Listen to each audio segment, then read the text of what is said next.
am Maggie with REcolorado. With the COVID-19 pandemic happening this year, buyer trends have begun to shift a bit.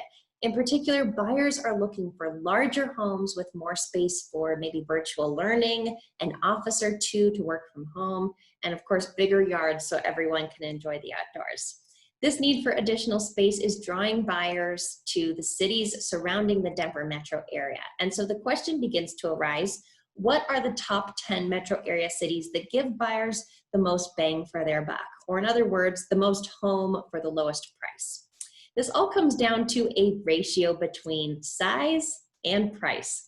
If buyers are wanting more space within their homes, and of course, oftentimes larger homes are located outside the metro area, what are the cities or which cities offer buyers the most square footage for the lowest price? And that's what we'll be looking at today.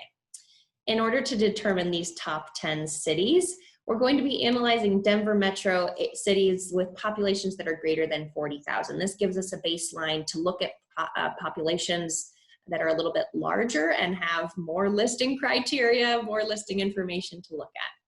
We will then calculate a price per square foot for each of these cities. And of course, this price per square foot is based on November data that just came in from REcolorado Matrix. We are also looking for homes that offer more space, right? That's the whole point of this analysis, is larger square footage homes. So we're going to focus on residential listings that are over 1,800 square feet. That's the criteria there.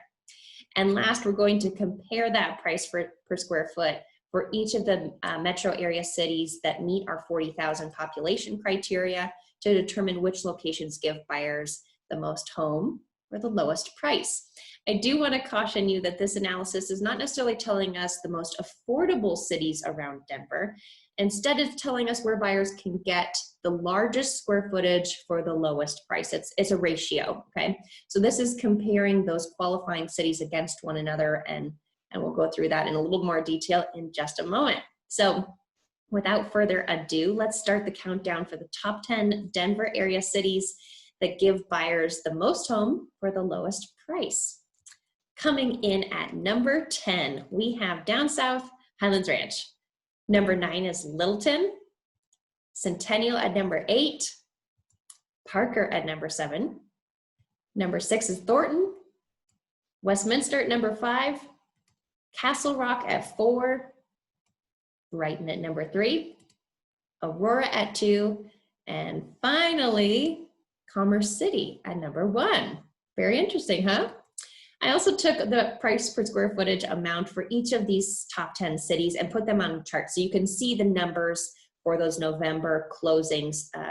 Again, keep in mind these are residential listings over 1,800 square feet, and so we have narrowed down the data a little bit there in order to get the appropriate price per square foot.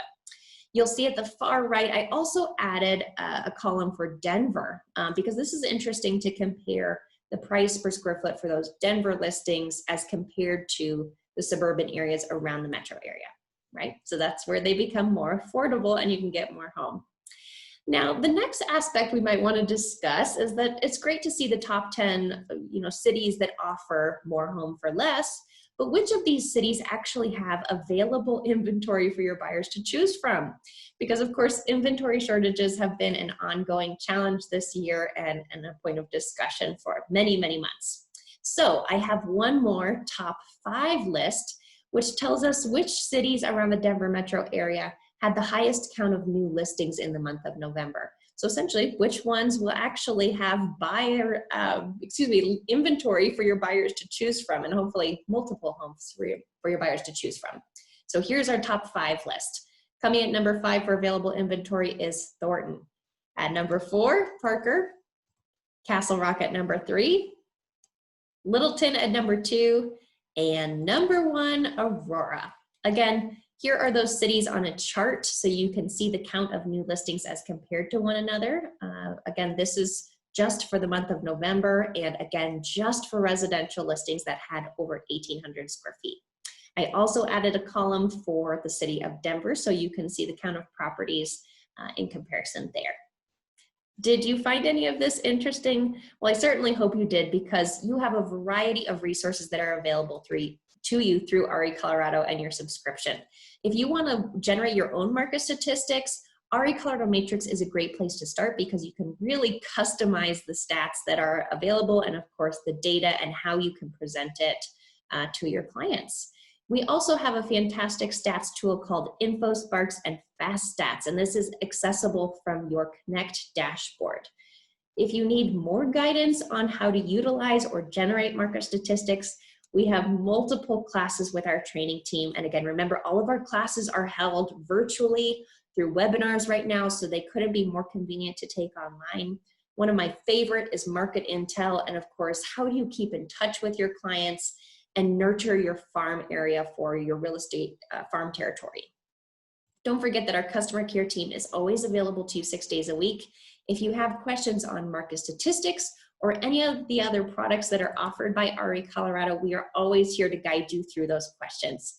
Hope you're doing well, and we look forward to seeing you in person one day soon. Take care, everyone.